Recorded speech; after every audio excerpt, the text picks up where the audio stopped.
Hello, welcome to the next episode of Chef Edge Podcast, where we are discovering Chetan's new venture into Brazil. Where he's, Absolutely. I think the past few podcasts you've been there, but now you've just moved into your new mansion by the looks of it. I would say.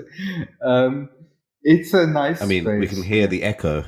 That's really bad, actually, for the audio for a podcast. Danny, our editor, has his work cut out for him. We figured that out. Yeah, it's a big atrium. I've never lived in space this big. It should be a fun time. My favorite thing about it is the garden because I get to execute my dream. You said you were growing crops. Exactly. I know when I was a kid, I used to like growing things. And so, little story here. I used to. So we did biology together, right? And that comes from somewhere. And so, as far as I remember,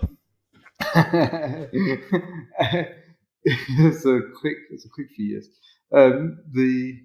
So I used to like, for example, we had a little conservatory in the UK, cold place, and I used to get different kettles that we had in the house, and I think it was two kettles, and I used to fill them up with water and then switch them on, and then in those days you didn't have the function where if the kettle got to a certain temperature, it just auto switched off. So you just keep it boiling and it'll just produce loads and loads of steam. And I could develop humidity inside this conservatory and pretend I was in the tropics. Now I'm actually 10 degrees south of the equator. This is the tropics.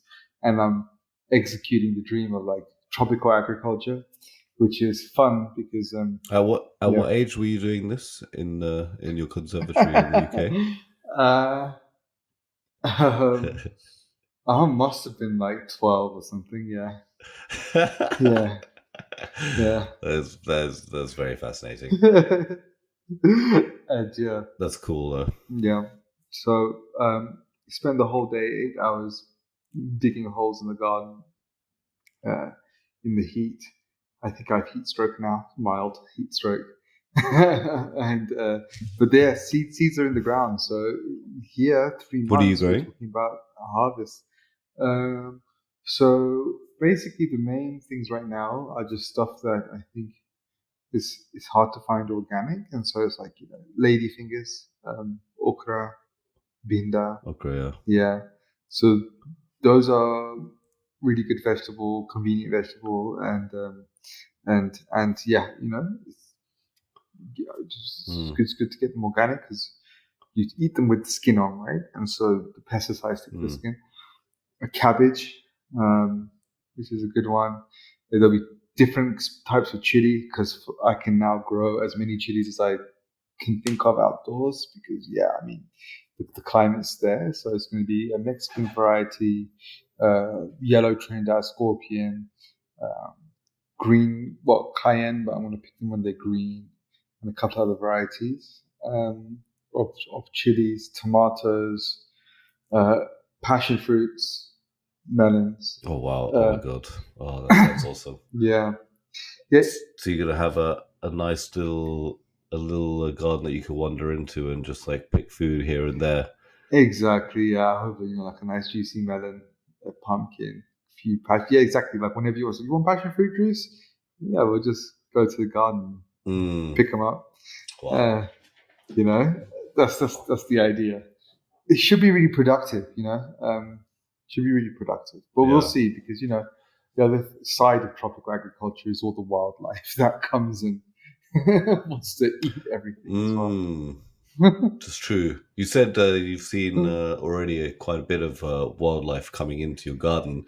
Is it mainly just birds and stuff? Have you seen anything like a bit larger, like any mammals wandering in that you've seen and just been like, oh my god, what is that? Or I know what that is, but what is that doing in my garden? Just the first thing that you said, and I haven't seen this, but it's a big rat because I know that they exist in this part of the world as well. Do not want to see one of those. No, I mean, so this space, this house has large walls all around it.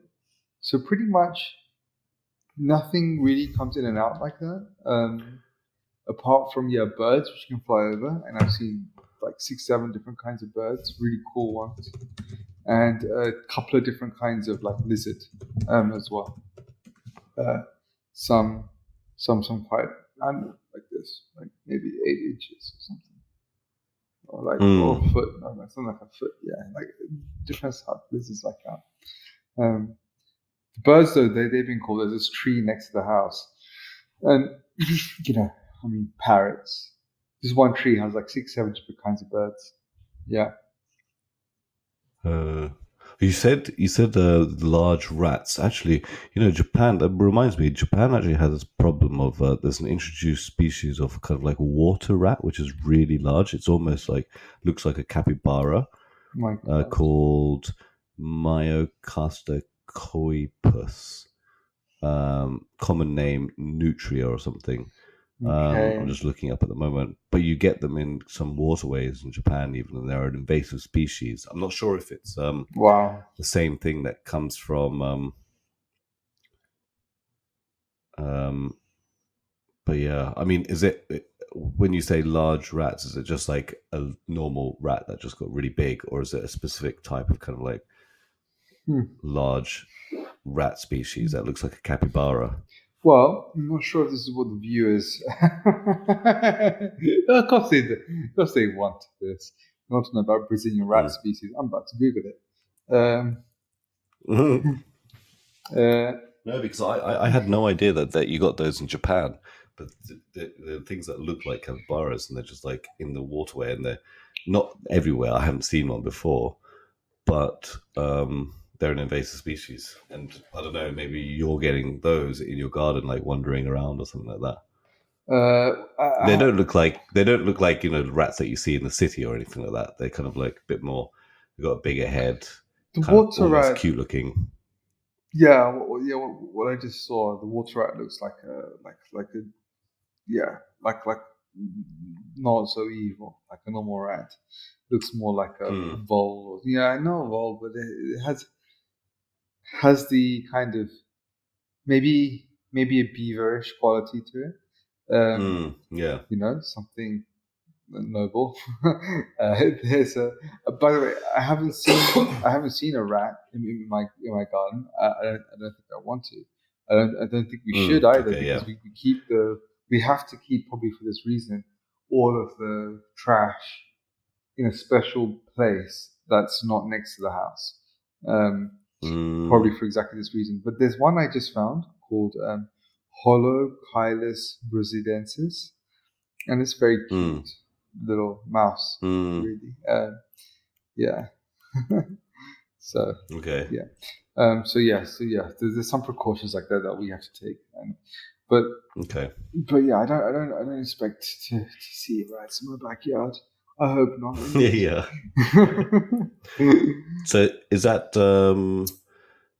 the kind of the biggest difference between Colombia? What is the biggest difference between Colombia and Brazil, would you say, in terms of just everyday living?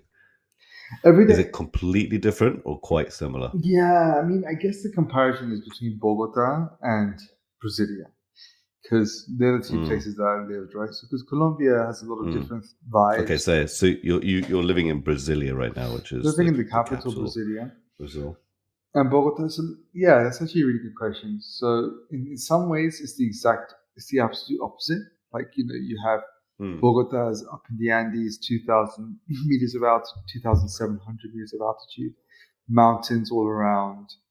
It's cool because of that altitude. Big city, 7, 8, 9 million, something like that, including the towns on the edge, the metropolitan area. Lots unplanned. Bogota's unplanned. So there's a bit of it that was planned, but the rest of it's not planned. So it's just this. It's hard to navigate. There's traffic jams everywhere. On the other hand, Brasilia is in a flat savanna.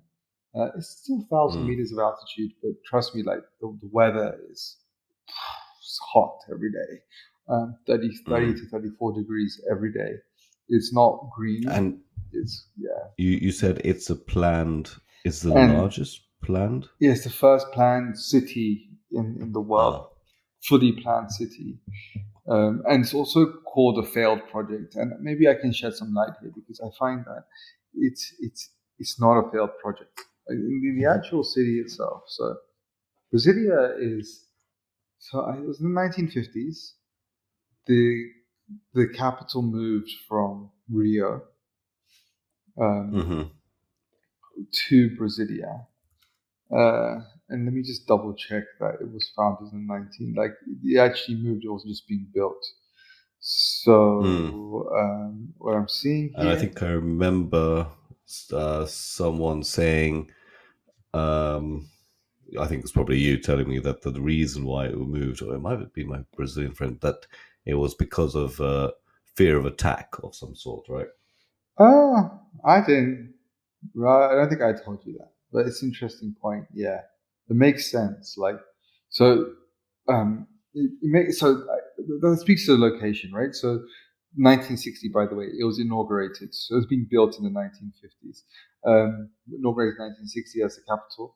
Yeah, it's in the middle of nowhere. It's like Mm-hmm. in the middle of a savannah, in the middle of the country. It's to get from here to Rio, which was the old capital, it's 48 hours driving at least. And to anywhere, you want to go to anywhere from here that you would have heard of, it's at least 2 days driving, a few hours flight. So it's truly in the middle. So if the idea of it being a tactic to avoid attack, because it's hard for people to get here, makes some sense. Um, Okay. yeah. Also, I think this was a blank canvas. This is a very artistic city. In the 1950s, Mm. they had a lot of great architects, Brazilian architects.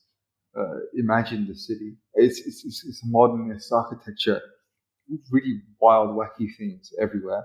In fact, UN gave the city whole old town from the 1960s UNESCO status. When you drive into the center, it is unlike anywhere else. And one of the features is it's an architectural. So this I had to pick. I learned this just to explain the city to myself. So there's two concepts in Mm-hmm. architecture called ground and damn it, I've forgotten it. Ground and Yeah. feature. Uh, Okay. feature and ground. Well, basically, the concept is right. Figure and ground, right? So, figure is a building, and the Mm-hmm. ground is space between. Typically, in unplanned cities, the buildings get the precedence. They're the point, and then the space in between is it's kind of like an afterthought, right? So, Mm-hmm. what happens when you have a nice piece of architecture in a city like London or Rome? You actually end up having to find weird angles to take the photo to try and catch the whole scene of the building. I think you've all Mm-hmm. experienced this, right? You're New York, you have to like Mm. really kind of sit at a weird angle to catch the whole Empire State Building and so on.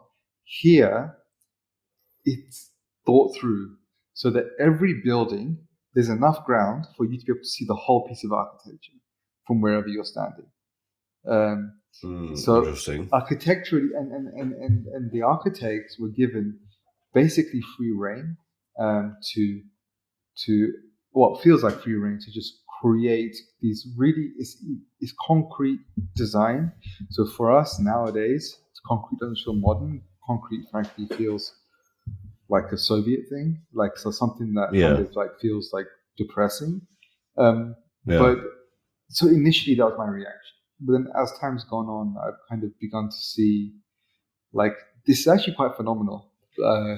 Very modern, funky, weird shapes, weird almost like gravity defying shapes everywhere of buildings. And it's like, yeah, there is nowhere else in the world like this. So architecturally, it's a bit of fun. And with all that ground, they were able to design the city, the planning of the city, in such a way that there would be no traffic jams, and there aren't traffic jams, and that you would, have a certain where it gets a bit kind of, I guess, socialist is that the city was designed. Okay. So before I get into that side of it, is something else to say about the shape of the city, which tells you again, it speaks to this artistic element, right? So the city is built in the shape of a plane on purpose, right? And to represent Brazil taking off, right? The whole idea was that Brazil finds its own identity that isn't dependent on, like, drawing from Portugal or any of those inspirations. It's its own inspiration. And so Brazil taking off, the city is designed in the shape of a plane. All the monuments that I was just talking about are in the chassis of the plane, where the eye is, where you'd be sitting. And then in the wings is where Asa Norte, Asa Sul, is where you'll be living, right? So those were living quarters. Now, those living quarters are divided up into what's called super blocks. And then this is all organized. So it's like every 8 super blocks has a doctor surgery, and so on and so forth. So they're allocating, so you don't ever have like a situation of being overprescribed to a certain, or one surgery doesn't have too many people and people can't get their appointments. And so it's a block structure. Each block was supposed to have mixed income families in a block. There's shops underneath as well, and everything has its allocation, and nothing gets like underserved or overserved. And everything. So basically, everything is within reach. Everything is within reach and within capacity. That you need. Yeah, exactly. And so you don't get places which are being pushed for capacity. You don't get places which are have under capacity. Is this all to assist that idea of being efficient? There are less traffic jams because of this as well. People don't have to venture too far out to get the things that they need, and it makes the city as a whole just more efficient. Yeah, I think there's that part of it. Of course, yeah, exactly. Because what issues do normal cities have? Okay, some areas don't have enough doctor surgeries for the population. Population suddenly goes up because people are building towers in some areas. And then you had a place which didn't have towers, and now it has towers, and so the population has gone up by 3 times, but the facilities are the same, and so you put stress on the facilities, and all of this chaos that comes with bad planning or just normal planning. Yeah, they're trying to avoid that. But also, from what I understand of modernist art, there was this element back then of trying to reimagine human beings, of trying to embrace this kind of like there's this mechanization that was happening at the time, and to see a future which was egalitarian, right, where everyone, where we don't have these stratified societies. We can imagine a future where we distribute the resources in such a way that everyone has same access, which is really nice. It didn't work out that way. At all. Is it really? It didn't work out that way at all. Because to do this, you need to keep on building, right? You need to keep on building, so you can maintain all these blocks need to keep on replicating, right? And not anyone can just build it, right? So because it's all planned, so that didn't happen. So population of people migrated, population increased, right? They only built originally 500,000 houses, space 500,000 people. Population went to over 1 million in the first 2 years. So where's the other people living? Outside the planned city.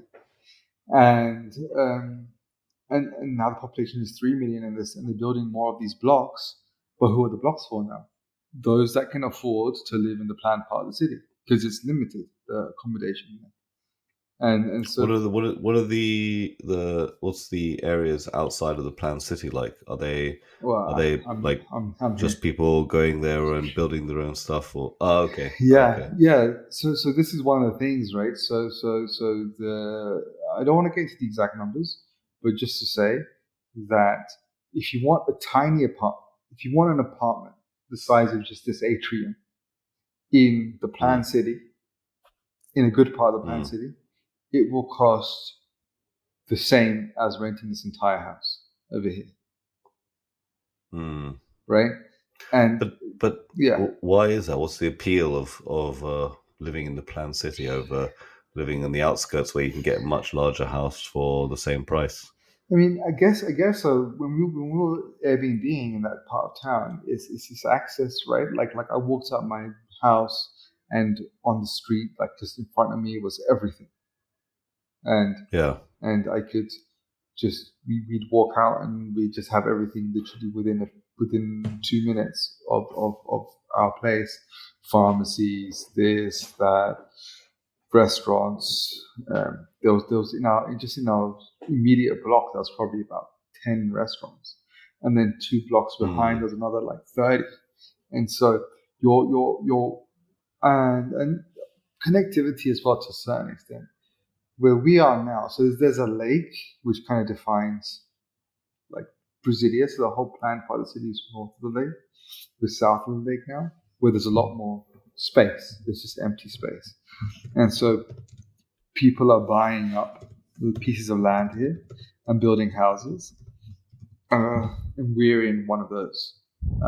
As part of, I don't know, this is a huge piece of land where there are a lot of houses. It's almost like its own like neighborhood uh, of in and of itself, you know. Mm. So yeah, that's the thing. So what is it? You need a car to get to the plant city, and Okay. it's still just 20 minutes. It's not a big deal, but when it comes to property, I think these things make all the difference, right? One is a very Yeah. contained space of like 700,000 people, and so prices are very high. Prices are very high. Like Europeans, people from London try and live in the planned city will recognize the prices, kind of thing. You Okay. know? Yeah, Mm. yeah. Is it what is the? I mean, hearing all of this, it seems to me like the the city might lack a little bit of charm. I don't know because of I don't know because it's like planned and everything, and almost what the thing about these unplanned cities like London, um, and maybe many European cities is that because they're not planned, they kind of just organically grow out. They kind of just had that's a part of the charm of it. And usually, I don't know. This is just my image. Is that usually if you have these very planned cities, um, they kind of lack that charm. But then again, you did talk about that kind of architectural like authority that many people had, or that architects had, probably allowed them to create that charm themselves. I just had to look up the definition of charm just to think about delight greatly, the power quality giving delight or arousing admiration. I think delight, charm is pushing it for Brasilia like a long way. Yes, it has other I mean, qualities of yeah, maybe it can be fascinating because of the architecture, but you can't. I mean, look, for the first 2 3 days, both myself and my wife felt completely lost. It mm, doesn't have this quality of kind of grabbing you and making you feel like I know where. This is one of the weird things. You don't know where you are. It's like your sense of location in the city just disappears. Like, am I in the center? Am I on the edge? Where do I go?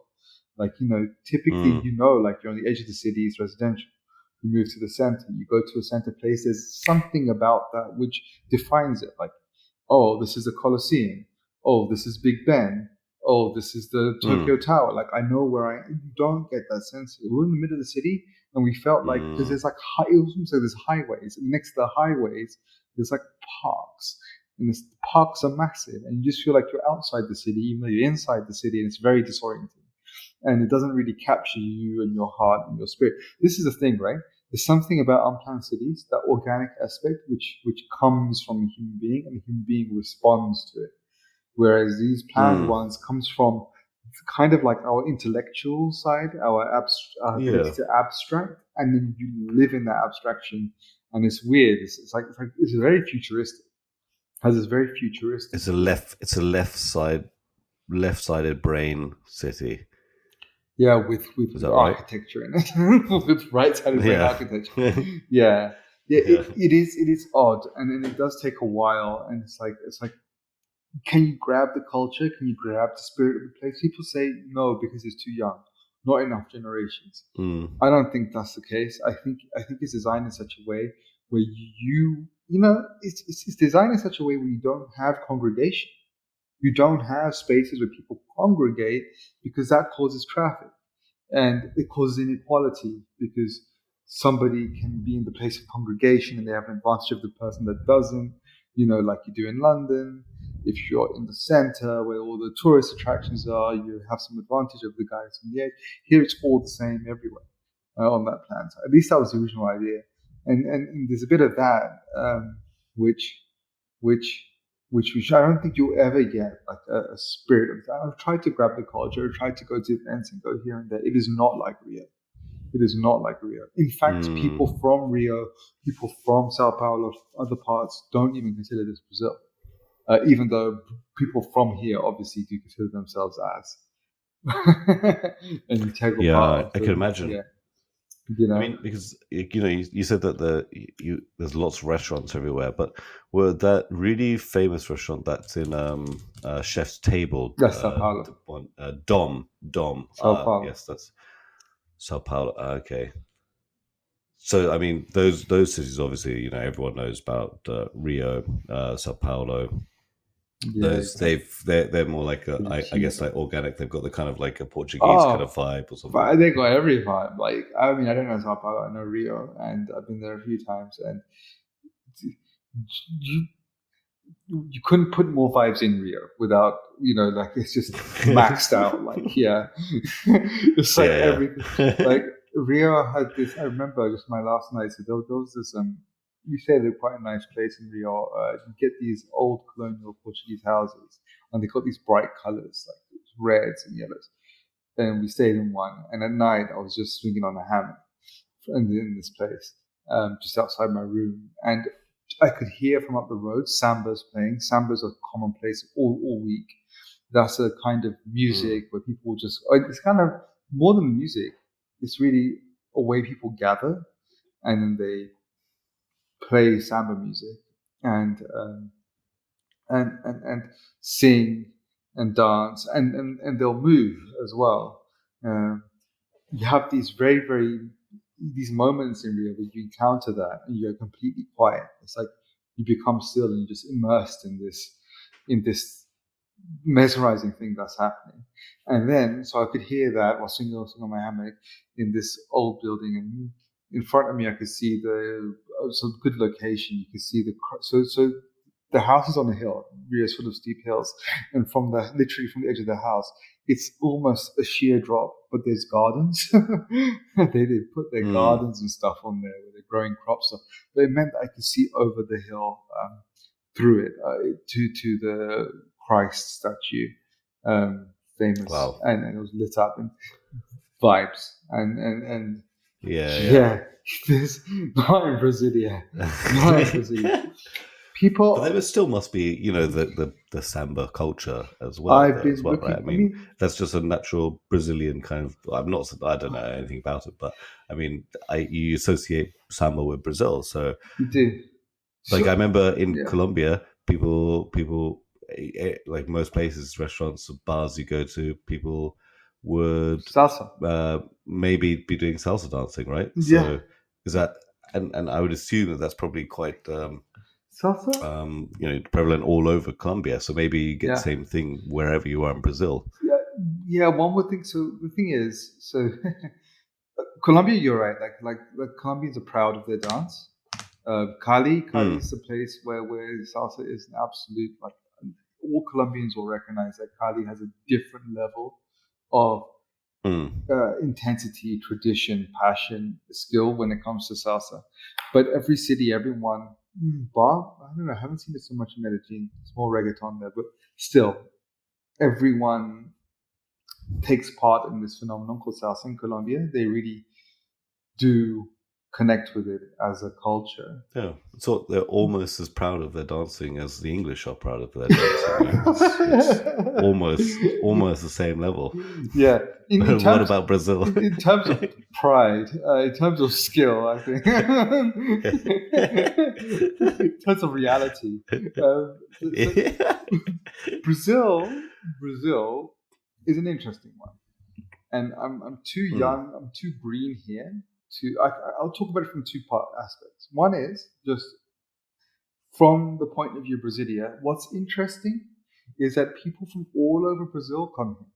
So you kind of get it like a grand tour of Brazil. If you go to a market in the oh man, okay. Let me just navigate through these dots because I'm seeing some. Even though it's a planned city, in the spaces between things, people do pop up markets, which is interesting. In the old part of the planned city, it's full of ethnic restaurants. It's full of. It's kind of strange. It's kind of full of. It seems like people have gotten a hold of it, and you do get this vibe from some parts of the old 1960s built residential areas where it does have these like lots of restaurants and it has a certain vibe, but it's kind of strange because people have set themselves up organically between everything. So it's a very bit of like this weird kind of dystopian feeling where you've got like all the structures and you've got people between. So you do find these poems, and in those places, you can quite quickly catch like a quick tour of Brazil in terms of its food and stuff like that, and accents, because everyone has congregated in Brasilia. And there is quite interesting, exciting. But in terms of like having this core Brasilia culture, I don't think it necessarily exists because people who are coming here often are just coming here to work in a government position and they leave. And so you don't really have that aspect. And I've been looking for. I think obviously you can. I'm going to join a samba for drumming percussion school. So are most people in Brazil basically expats, even within their own country? I'm green. It feels like that. Okay. I don't know, but it feels like that. There are Brasilia people, but a lot of them also live just outside the city and commute in. So it's odd. The other thing, the interesting thing is, I messaged. So Colombia is no small country, right?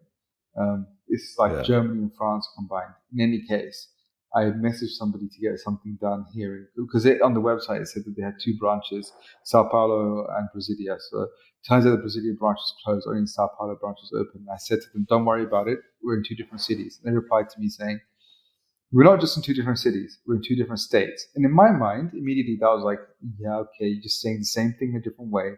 It's like, which is 1,400 kilometers apart. And I looked at it on a map of London to somewhere. It's London to Italy.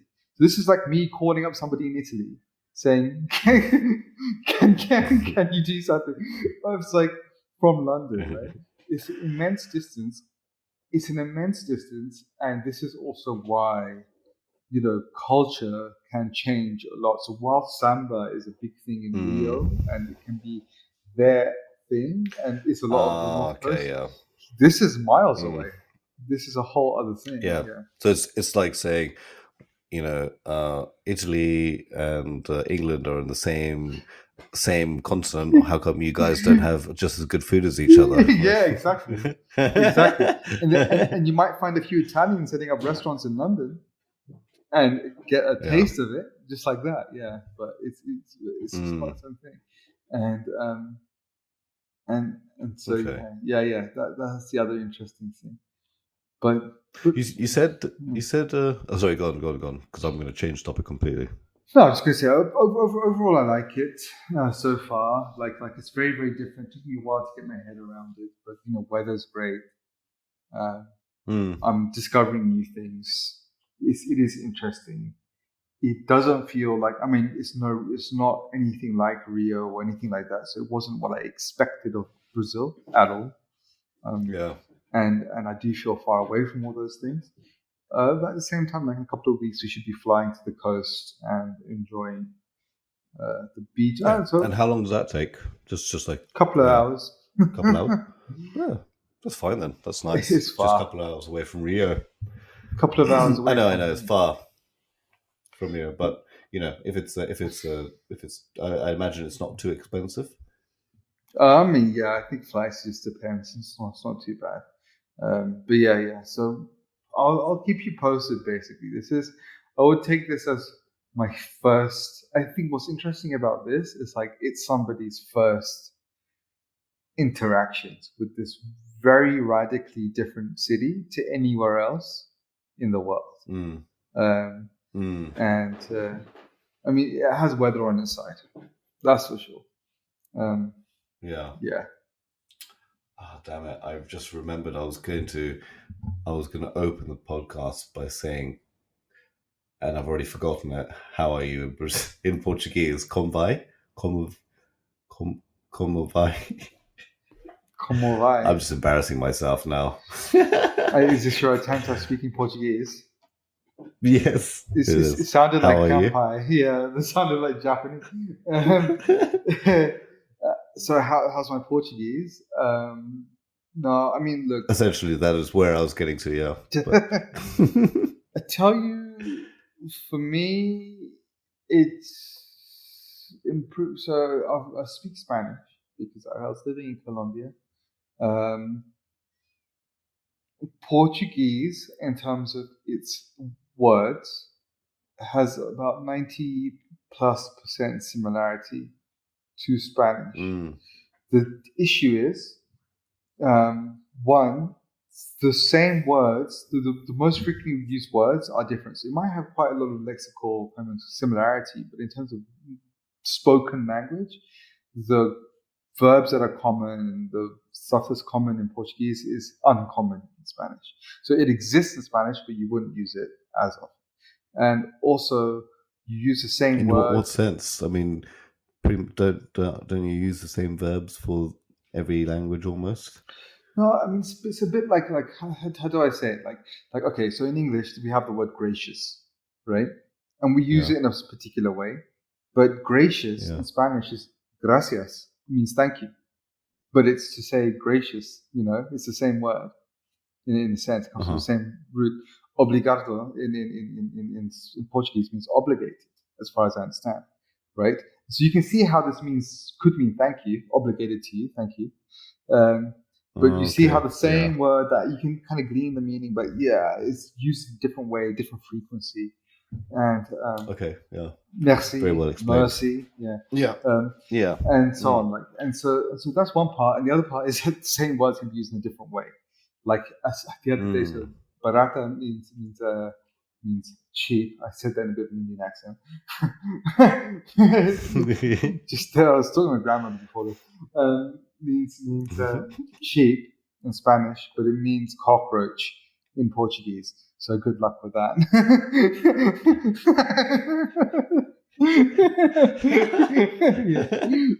Yeah. That could be taken in the very wrong way. But I guess you probably won't call anyone cheap yet. I hope you haven't called anyone cheap yet in Brasilia. I don't plan to. Yeah, so same words, because this makes it difficult. And then the big punchline is the pronunciation. Spanish is very efficient when it comes to it's phonetic, right? So how it's written and how it's said, consistency. Portuguese has more sounds. So even if it's written, it's like English. Even if it's written a certain way, it can have a different sound, and the actual sounds are more difficult. And when people speak, when initially people were speaking here, I couldn't make out the words for the first 2 weeks. Now I can, and that's just my brain readjusting to a new set of sounds. But it is hard. The way Portuguese sounds is very. I don't know how to describe it, but it could be very hard. Like Spanish and English have definite starts and ends to words. So you can tell that a word was spoken, even if you don't know what it means. In Portuguese, that can be hard. And it's like a sentence ends and it's just like, was that one word or was that a number of words? I can't tell. And if you're trying to figure something out, that makes it difficult, because if you're in a situation, like there was a word spoken, I don't know what that is, you can start to make connections around it and figure out what that is in real time. But if you can't do that, it's like you become lost. So there was a big challenge for the first do you I can't speak Portuguese. Do you reckon? Okay. I'm getting my lesson. I'm learning. Yeah. Do you reckon a Portuguese person would have a tough time in Brazil? I don't know. I've heard there's when Brazilian Portuguese speakers go to Portugal, they're not understood by the Portuguese in Portugal, and in part that's because it's a different dialect, and in part that's because kind of the old world arrogance, like even Brits have towards Americans and so on. Like this is the origin of the language. Why you even trying to speak it? I don't think British people do that to Americans, but maybe some do. Definitely do. Yeah, definitely do. Okay. Even though in America you have some like there are certain accents. Like there's one island let me just find this island in, I think it's Virginia, that has English accent. Tangier Island, Virginia, is a tiny community in the Chesapeake Bay between Virginia. The community's isolation led to its residents speaking a dialect of 17th century England, although modern communications reduced the appearance of that. So they sound like 17th century Cornish people, and they pride themselves in maintaining their culture from their forefathers, which means that they do not want to change. They speak like, "Come hither, thou is yeah, thine." So just YouTube it is the best thing I can say, and it's phenomenal. This happens a lot in all over the US actually, and even like some major mainstream accents, where for us when we hear it now from the UK, it sounds like oh man, I can't remember what it is exactly. I will definitely YouTube that. That sounds fascinating. But you see those like old US films, or like Once Upon a Time on the Prairie, or some the Little House on the Prairie, and the way that they speak, it's like feels a bit like overly ornamented, but actually that's just how English people spoke back then, and they just maintained it. So a lot of the things, even the pronunciation of Thames rather than Thames, it's a more of an original pronunciation that's preserved in the US, but then got changed in the UK. So some of the stuff is actually better, actually more original. But anyway, the point is old world arrogance, right? It's like there's the origin and then there's the the imitators. It's just that's the perspective, right? From but I mean that's something we English, of course, yes, we English Spanish, know very well, French, that very well. Portuguese, and then the whole new world goes, but screw you guys.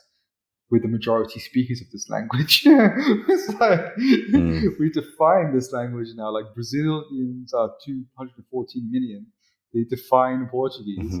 Americans are 300 million. They define English. And South American Spanish, even though there's many countries, many dialects, it's the definite. I mean, Spanish is actually different. They've maintained a good, strong linguistic, I think. And literary culture that even the Spanish appreciate, and just like Brits and the Americans, Yeah. You also got the opportunity recently to have a taste of the motherland. You went to an Indian restaurant. not too Yeah, I long did. ago.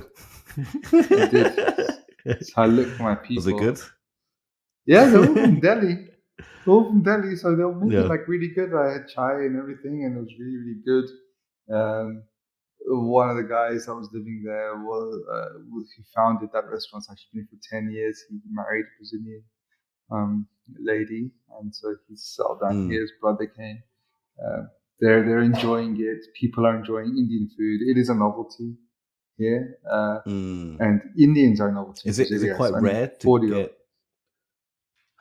Oh yeah. Really? in Only Brasilia. 40? Apparently in the Okay. entire Yeah. city, Yeah. according to this guys at this restaurant, and they would know. Yeah. Yeah. And now there's 41. Now that's what they're like. Wow. Even though you probably go, well, I'm kind of English actually, but Well, it depends. Yeah. I mean, it still counts. Wonderful. This is a yeah. tangent, but the diaspora, I think, is changing now. When I was younger, it was very much like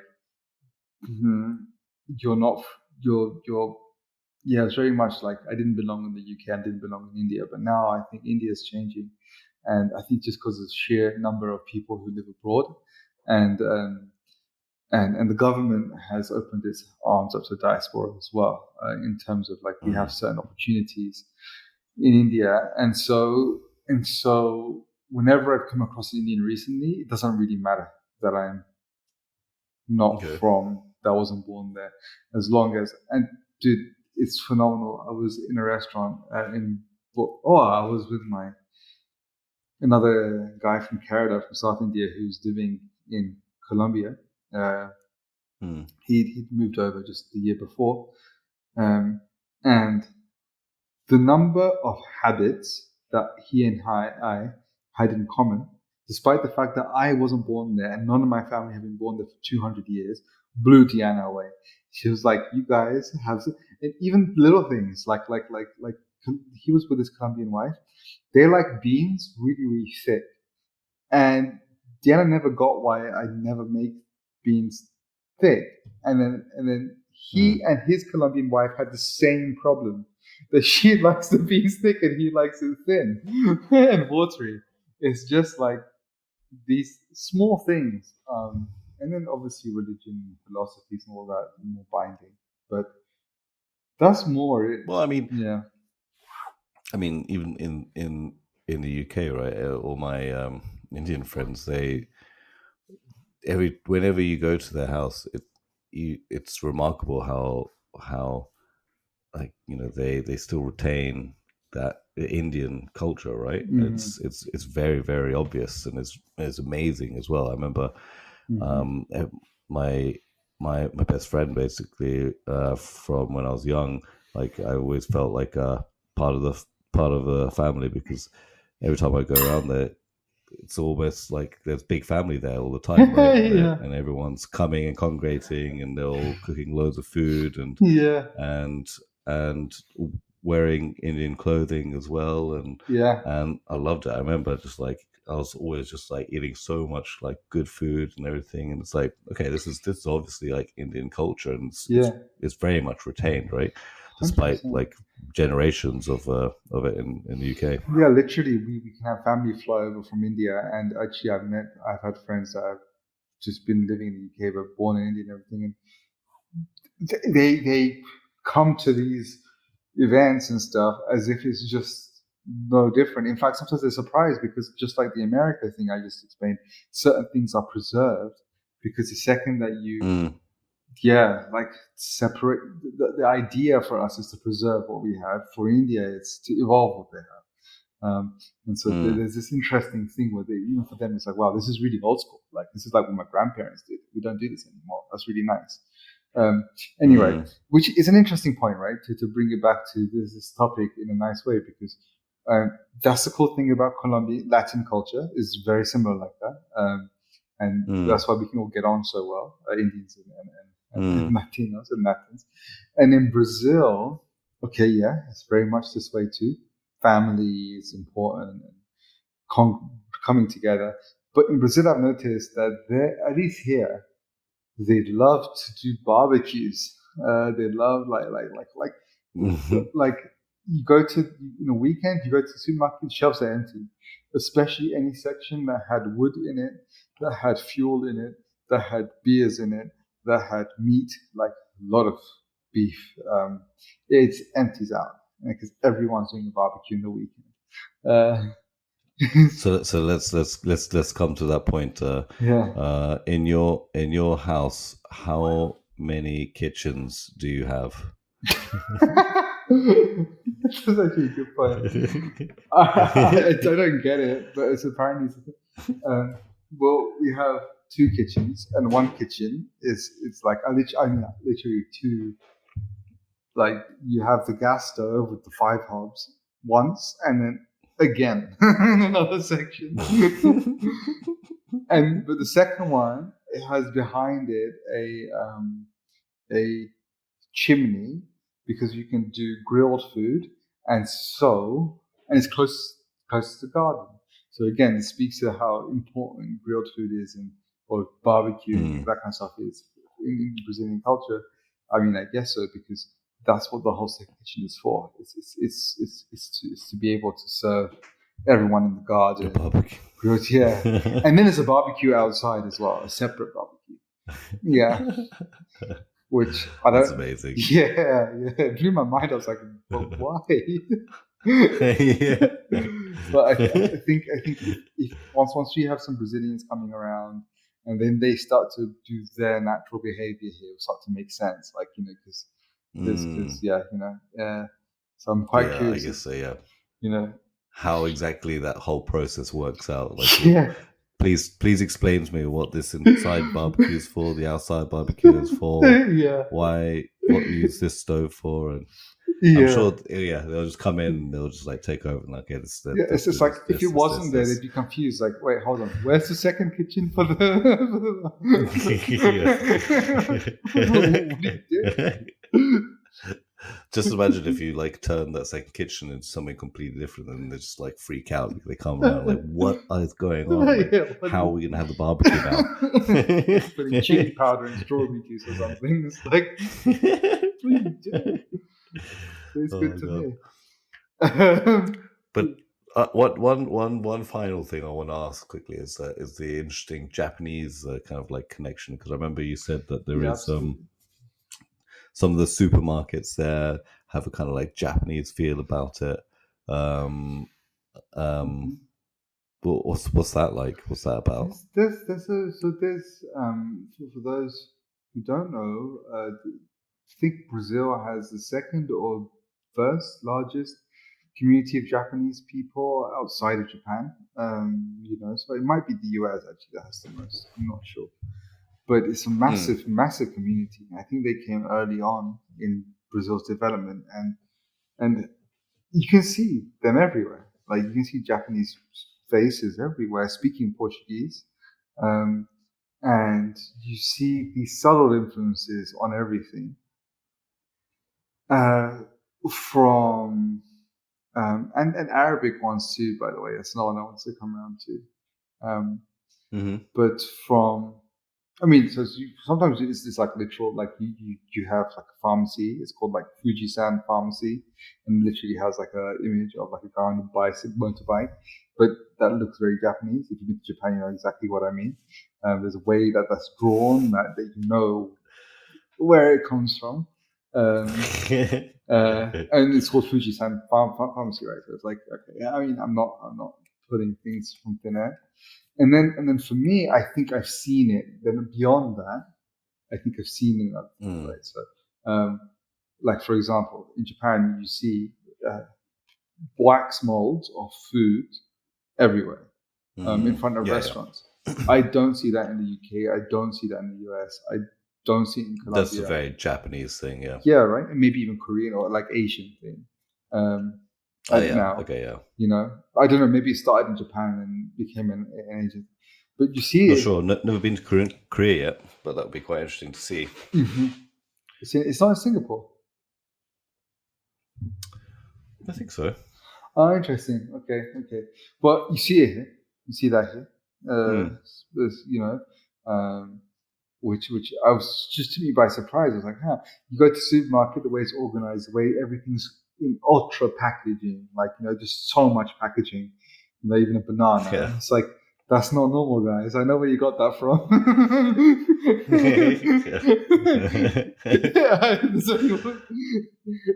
Yeah. Um, It's quite infuriating, isn't it? Like something that does not need to be packaged again. Something is already in plastic packaging, put into another little plastic bag, and then put into your final carrier plastic bag. It's just like, why? Why are you doing that? that's yeah. So that accent is only in Japan. Here, yeah. This is enough of it for me to go. Wow, that's unusual. Strikes me. Okay. So And then basically, there's it's like if you're black well versed with Japanese culture, you'll spot it. then you will notice these Yeah. things. Okay. Black and white sesame seeds, the seasonings, various restaurants. Just things everywhere that strike you. There's some other bigger things recently that I saw, but I can't remember them off the top of my head. Then there's Arabic culture that I didn't expect. What was it? It was in the supermarket. There were some ingredients which were very much for Japanese food. And I haven't seen it anyway. Arabic culture too. So you have kibe, which is a certain kind of like fried food, and you have kibe wheat in the supermarkets. You have dates, but in a packaging that looks like it's from the Middle East, and the presentation. I don't know. There's something about presentation which tells you where something's from, but it's hard to put your finger on. Okay, and certain foods like they actually call one of these basically there's a lot of grilled street food, and one of the items is kofta or kafta. They literally have that name, and it's like it's for me, seeing it in the supermarket is quite a lot. Like to see it in the supermarket and go, wow, it's to the extent that a normal person knows what kibe wheat is, they're looking for it. And is this something you've just seen in Brasilia, or you also see in Sao Paulo? And I haven't. It's an interesting question. I've been to Rio. I haven't been to supermarkets in Rio. I was only there as like a tourist. But I mean, obviously, the grilled food on the street and that is in common. And there was a dish, literally a dish that was I can't remember. But I asked around, and people were just quite open about the idea that it's like obviously there's been Arab traders here since time immemorial. There's been immigration here from Lebanon, especially since the beginning of Brazil, like or before. Like, why is this surprising to you, my friend? Like, it's like when I ask the question, it's just people get confused as to why that would be surprising, because Brazil is truly a melting pot of all the major places in the world. Yeah, it seems like it. Yeah, Middle East, Asia, Dutch, Germans. You've got lots of German beers here. Local indigenous cultures. So outside my window the other day, there was like some indigenous guy with a bow and arrow, and it's like, you certainly can't just walk around with a bow and arrow, like a big fuck off bow and arrow. Like if I did that, I'd get arrested, I'm sure, because it's a weapon. Yeah. But you think because it's a like indigenous culture, it's allowed? Yeah, I think there must be some other rules for them, and on the edge of where we were. Do you know where he was hunting? No, I mean, we were on the edge of the city, like, so we were very much in the city, 20 minutes from the center, but it's also the edge, and you can see the savannah from the window of the apartment, and I think there's communities there, and maybe some of them live very close to the edge, and they just come in, and because there's like there's quite large lizards and stuff like that, and they might have been hunting, borrowing mammals. That is so fascinating. Yeah. So there's like literally like indigenous communities on the outskirts of the city that they'll wander in for whatever reason. With what are they wearing? He He was wearing shorts and a t-shirt. Okay, cool. Sorry. See, in my mind, I thought like he just like With basically like it's almost full over. naked, except. Yeah, Okay, cool. yeah, shorts and Short t-shirt. t-shirts with a bow and arrow. With I mean, big man. Like the bow was maybe like 4 feet, and the arrow Yeah. was another Wow. like large arrow, and it had like white thing at one end. And, so yeah, it was no joke. I mean, I'm sure I'm not allowed to walk around with that thing without Mm, being arrested. But and he wasn't doing it for nothing. So mm, you always found him walking interesting. around. So yeah, I mean, in that sense, it's this crazy melting pot of all these different Portuguese, obviously, it's a big influence, and um, food is kind of interesting too. Some they love cassava here. Yuca. It Mm, comes from Brazil. mm. Cashew nuts also come from Brazil, and there's a lot of cashew fruits here. There's a lot of things we can talk about Yeah, food wise. Yeah. yeah. I mean, I want to ask you like about the food as well stuff, but do we have enough time? I guess we do. I mean, I can do a very brief thing with the food. Do Yeah. you just do you enjoy it, the food? Are you finding it more interesting, that kind of food journey, than you did back in Bogota in Colombia? Or So in some ways, I mean, it's the same. In some ways, it's a similar kind of paradigm where you have like a lot of interesting food in Colombia, a lot of interesting food. In certain states like Tolima, Bogota, every state has its own mm, thing. At the same time, mm, you find these common foods um, like tamales and just like grilled meat with a couple of carbs, which is going to be the same from Mexico all the way down to Argentina. And it's the same kind mm. of thing, right? So you have here the common I thing. mean, barbecue is big in Colombia as well, right? It is for sure. People go down by the river. It's like a thing. It's a beautiful thing. Like Mm, just to chime back to memory and then complete this little conversation we're having about food. I remember it was Easter. Was it Easter? It was Easter, and there's this river uh, in the town nearby where my wife's grandmother lives. We actually did a podcast on that town. And it's a stunning river because it's completely crystal clear water rushing down, jungle either side. And it was Easter, so people actually come back down to the river, and we made a joke about it, right? Because the idea was that if you're what was it? If you eat fish, oh yeah, I thought it was something with a cow. yeah, if you eat meat in that period, you like become a cow or something. It's like a Yeah, light-hearted thing. Obviously, they yeah, don't seriously believe that, but anyway, it's part of the tradition, and so they would eat fish, and they do it by the river, and it's like such a beautiful thing. So barbecues have this making sancochos in Colombia. Yeah, I do miss it. The whole culture over there. okay, okay, I'm, okay. I'm, I'm learning. I'm trying to get myself into all the stuff, the equivalents here, building up my community, getting to know people, Brazilians, so on and so forth. Food wise, yeah, let's just get back to that. Big differences.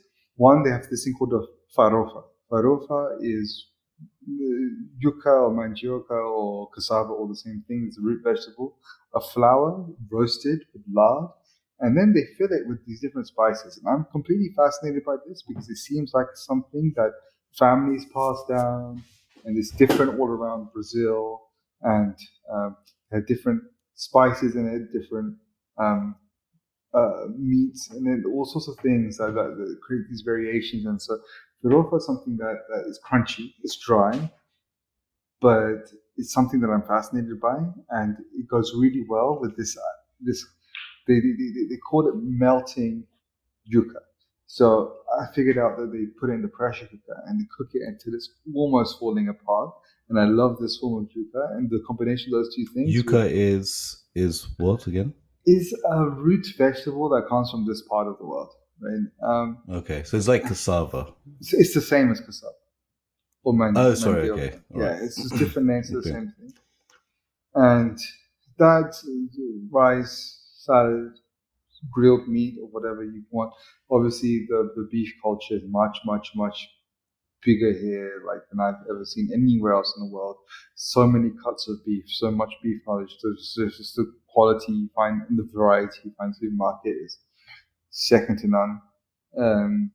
So so that's kind of like one of the classic vibes that I'm finding interesting about the food here. Then obviously you go to certain states, especially as you go towards like the Amazon, like Para, and then you go to Amapa and all these places. And then you're talking about a whole world of discovery of food and ingredients that I just can't even imagine what they would be. They're not common. I'm not going to find them on the street here, but if you go there, then you will find these things, which I think is, it's a massive, massive country. So you're going to find, stuff. I think there's a lot more indigenous influence on those dishes. But then, but then there's, it's the melting pot as well, right? So there must be just a bigger variety of stuff as well, or they haven't really melted into one kind of cuisine. You have the opportunity to eat different types of cuisine. Is that the? I mean, this idea of like melting juca, farofa meat. I think that's something that's very Brazilian that you find all around the country in its different forms. But yeah, I don't think so. So you do find like from Bahia, there's different foods to Rio, different food to the south. People can tell you all barbecuing is from the south. You have these dishes like acarajé and these things, which is from Bahia. You can see the West African influence more so in those parts, or the frying and those kind of really rich foods, versus another part which is much more indigenous and kind of very what we would struggle to find a reference point for kind of flavors, mixed with salted pork and salted beef and like classic flavors. It sounds amazing. It sounds like there's so many different varieties of food that you can try, basically.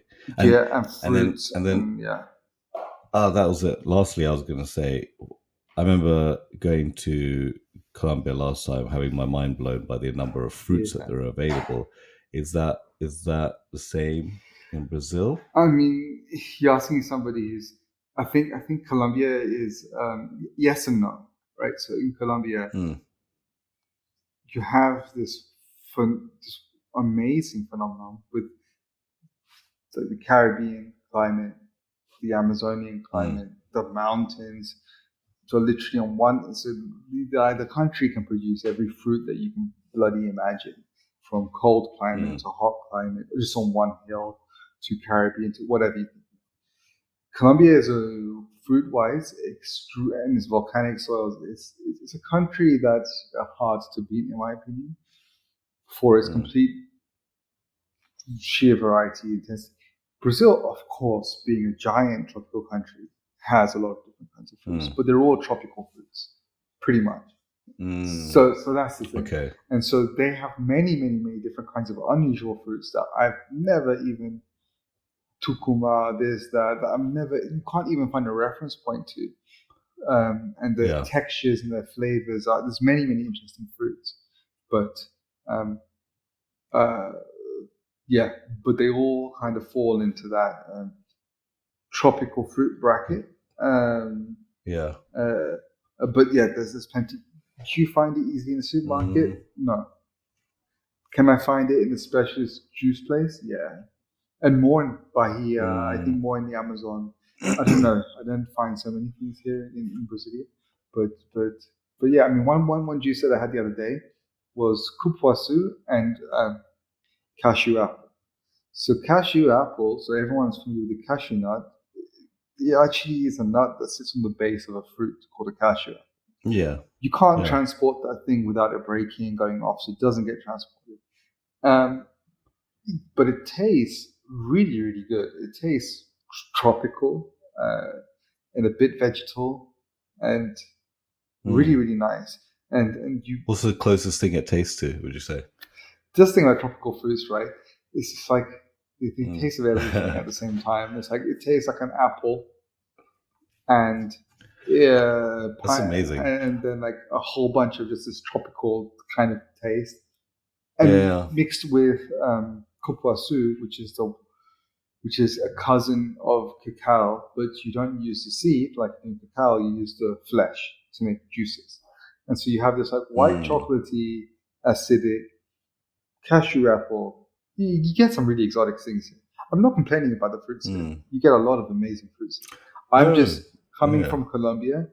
It is another. It's like it's like you know. Of course, the standard is really yeah. That's amazing. I didn't even know that you could have the cashew apple. I knew that the cashew nut grew. People probably maybe it's not known to a lot of people, but the cashew nut it's like this one individual nut that grows on a fruit. Basically, I didn't even know you could eat that fruit. It's so cool. Yeah, I didn't. That's amazing. It's just in the supermarket here. Just pick them up, make juices. Do you get the cashew nut with it as well? Yeah, at the bottom, which you can roast yourself. You can't eat it as it is though, because it's a little bit poisonous of some sort. Toxic. Yeah, you have to roast it. You have to, and this is why, by the way, to any people who go looking for raw cashew nuts, they just don't exist. So even in the shops in the UK where it says raw cashew, it's a lie. It can't be. Because if it was raw, it'd be toxic. They're all roasted. It's all cooked. So yeah, and but in in Brazil, you can get raw cashew nut. Which you roast yourself. Yeah. But people have the knowledge there. Yeah. Because there's another thing, by the way, knowledge. So yuca has two forms: bitter form and sweet form. The sweet form is what we normally eat. You just boil it and eat it. The bitter form is very toxic. You have to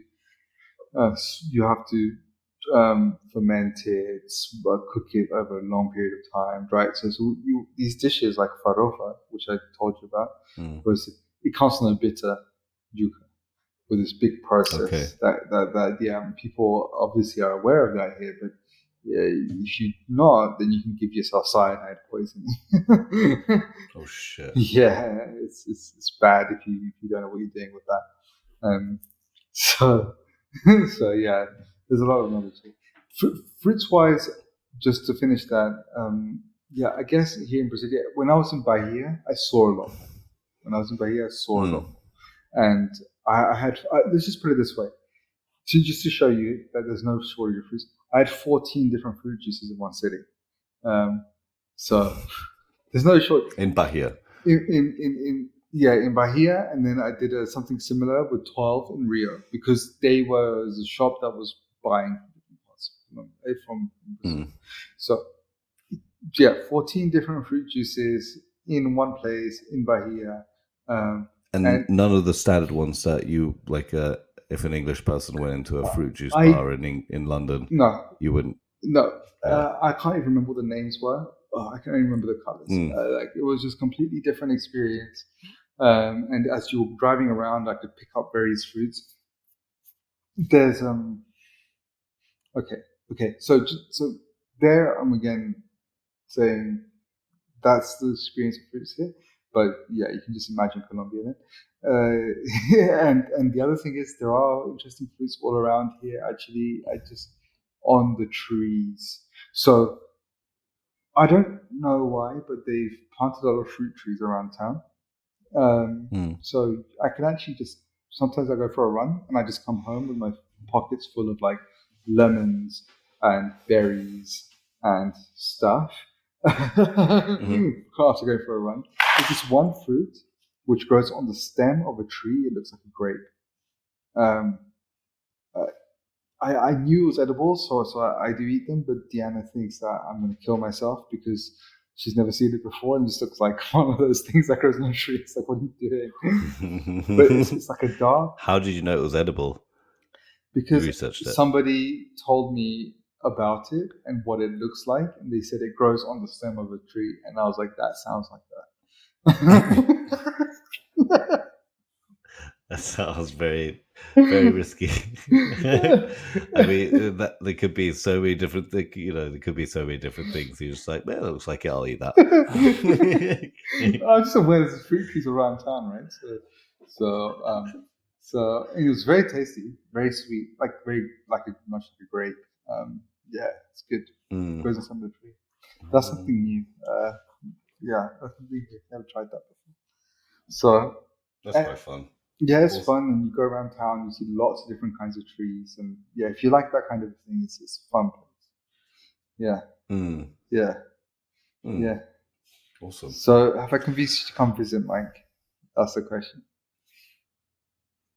Well, yeah, I mean, I would definitely want to come visit, but the question is whether I want to come visit you. That's a completely different thing. But I mean, definitely come see the city, of course. Yeah, I wasn't inviting you to. Oh, okay, all right, okay, cool. No, definitely. Yeah. I want to know. I want to know what the second kitchen is for. Definitely as well. We'll just get a load of Brazilians that day. Yeah, if you invite me, I want to see you master of the barbecue master of the second kitchen, the barbecue kitchen, knowing exactly what to do. Yeah, I'll picking all the fruits from the trees, explaining every single one. Oh, the garden. Yeah, exactly. Yeah, I'll be with my bow, squatting on my exactly. Go hunting on the wall, pointing it at the birds in the tree next to us. Exactly. How did you get all this poultry without going to the supermarket? No, but overall, I feel like we're concluding. So overall, I would say nature, weather, food, fruits. It is a whole new world. It's a whole big adventure. The comparisons to, I guess, Colombia, only because I just came from there, but really it stands alone. And whilst Brasilia, I think even Brazilians would agree, isn't their most exciting city, is still very fascinating, very interesting. And anyway, we're living in the savannah at the moment, which, going back to nature, it's pretty epic. It's pretty epic. It's an epic country. It's massive. Yeah. So many things to explore here. So yeah. Definitely. I'll be seeing you there soon. Ooh. I didn't even invite you. I should feel special or privileged. Well, I might bump into you when I'm there. All right, nice one, man. But anyway, thanks for listening, guys. And see you again soon. Yeah, thanks everyone for listening. Hope you enjoyed it. And any questions? Or if you're Brazilian and you want to feel offended by all the wrong things that we've said, write that in the comments and let us know what that second kitchen, how it works. Yeah. Nice one. All right. See you later, guys. Bye.